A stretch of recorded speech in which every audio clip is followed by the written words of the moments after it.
আজকে আমাদের যে টপিকটা, সেই টপিকটা হয়তো আপনারা অলরেডি একটু আধটু শুনে নিয়েছেন, সেটা হচ্ছে দিল্লি ব্লাস্ট।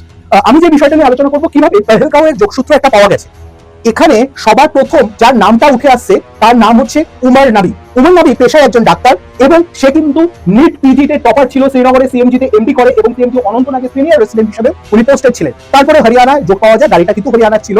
তো এই হরিয়ানার সঙ্গে জম্মু কাশ্মীরের পুলওয়ামায় এক সহকারী অধ্যাপক ও চিকিৎসক ডক্টর মুজাম্মেল এবং ডক্টর আদিলের সঙ্গে ঘনিষ্ঠ যোগাযোগ পাওয়া যায়। পুলওয়ামা যোগসূত্রটা এখান থেকে আসছে এবং এই দুইজন ব্যক্তি ডক্টর মুজাম্মেল এবং ডক্টর আদিলের ফরিদাবাদের ঘটনার সঙ্গে তার যুক্ততা ছিল। সেই সময় কিন্তু তার 358 কেজির মতো সন্দেহবাদন যে অ্যামোনিয়া নাইট্রেট, অস্ত্রগুলি ইত্যাদি বাজেয়াপ্ত করা হয়েছিল, সেখানেও কিন্তু এর নাম যুক্ত ছিল।